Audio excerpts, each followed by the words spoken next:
Coal, that's the lifeblood of Tuscarawas County's mining industry, is locked beneath the earth by layers of soil and solid sandstone and shale rock that can extend 100 feet in depth. Miners call the layers overburden. As Tom Shoemaker of the Atlas Explosive Service Company will explain this morning, the most efficient way to break the overburden's lock on the coal is by using explosives. We'll learn about the business of blasting after this.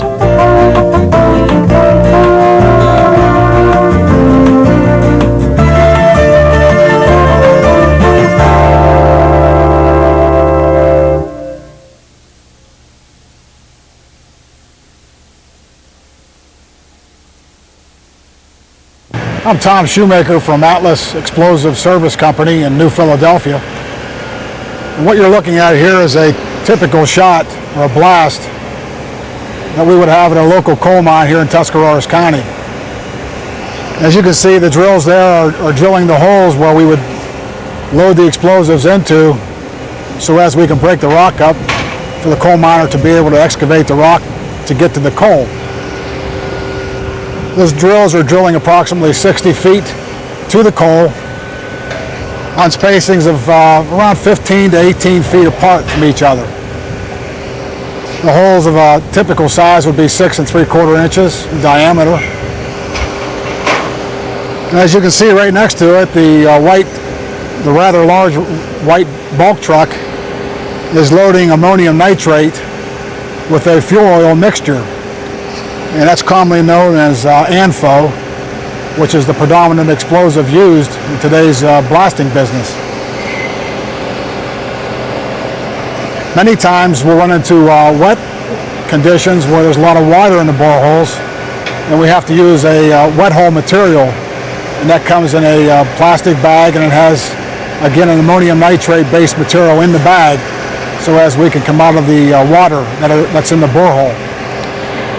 What you're looking at is a typical bench, as we refer it to. And in that typical bench, we'll have rows of holes. And each hole will be detonated separately from each other. So typically what you have is, in that particular blast there, we may have 90 holes, and each one of them will go off in a separate manner. So you have 90 separate blasts in one shot, effectively. And the reason why we do that is to sort of minimize the vibrations that are accompanying blasts, to effectively cancel each other out, to help minimize the vibrations in the ground. Some of the concerns of the neighboring public is, of course, the vibrations and the air blast, or the movement of the air after a blast is gone.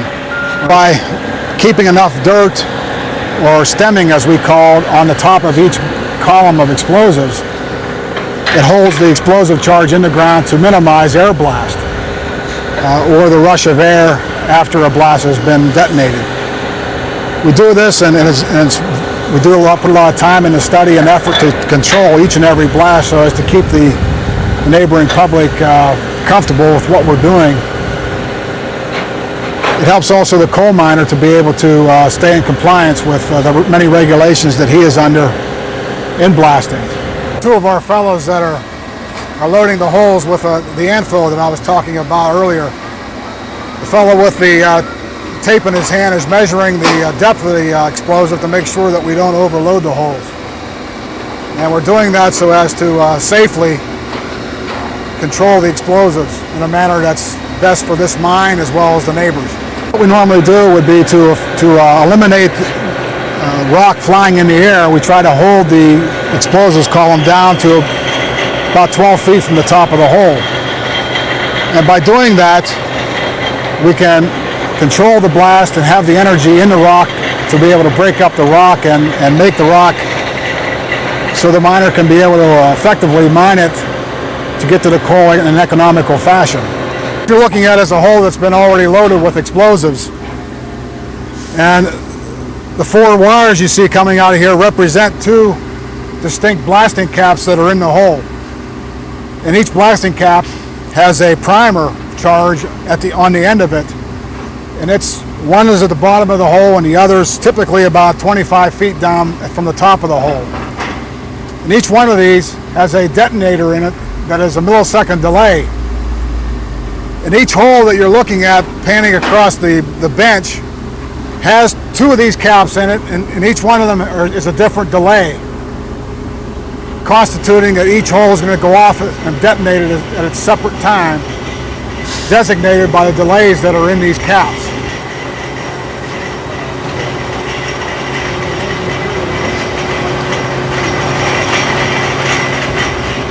And as you can see, they're spaced uniformly so as to give us the breakage that we're looking for in the rock to be able to mine it effectively. As I said before, blasting is an art. And anytime you're dealing with something as